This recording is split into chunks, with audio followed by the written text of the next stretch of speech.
না না শুধু ভাতটা আর কিছু নাই, আর সে সবটাই আরে বিয়ের দিনই তোমার মার চোখ দেখেই বুঝেছিলাম, ওই দূর থেকে দেখাচ্ছিল আমাকে, আমি তখনই বুঝতে পেরেছিলাম যে ও আমাকে বলেছে ওদের বাড়ি গিয়ে আমি পাগল হয়ে চলে গেছি। হ্যাঁ, সব পাড়ারবাসী বলছে যে তুমি বেঁচে আছো, আমি বলছি ওরা বলছে পাগল হয়ে চলে গেছো, ও তাই জন্য ও বরটা ওখানে রেখেছে। আমি তো শুনে অবাক, ও পাগল হয়ে চলে গেছে, শুনে অবাক।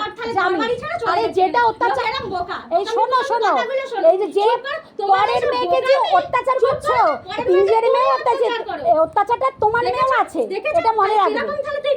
ভাইজি অত্যাচার হোক, তুই সেটা চাইছিস না, চাওয়া না, চাওয়া না, কিন্তু তুমি যে করছো পরের মেয়েকে এসে যে অত্যাচারটা করছো, এসেছো এইটা মানিয়ে যে ভগবান তোমাকে ভজন করতে বলা হয়েছিল এখানে এসে। না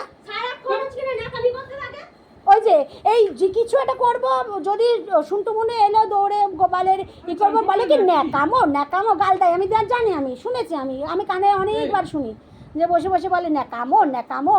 হ্যাঁ, ভগবানের কাজ নাকি, ভগবানের কাজ নাকি ন্যাকামো।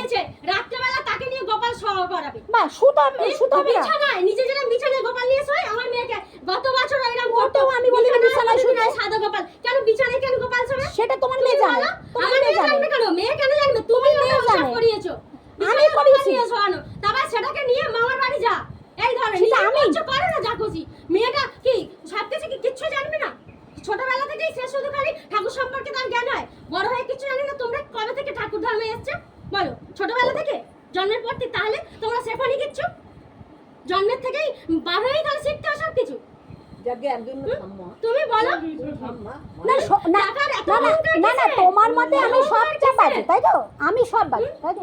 তুমি বলছো তো মাসির, না আমি সব বাজে, তুমি এসছি অপূর্ব, তোমরা সবাই অপূর্ব। মানুষকে এইরকম ভাবে করো না। হ্যাঁ, আমি কিভাবে রাত্রি তোমার জন্য আসে নাই বাড়িতে কেউ, তোমার ওই কালো মুখ, কেউ যদি এলো সঙ্গে সঙ্গে বিছনায় শুয়ে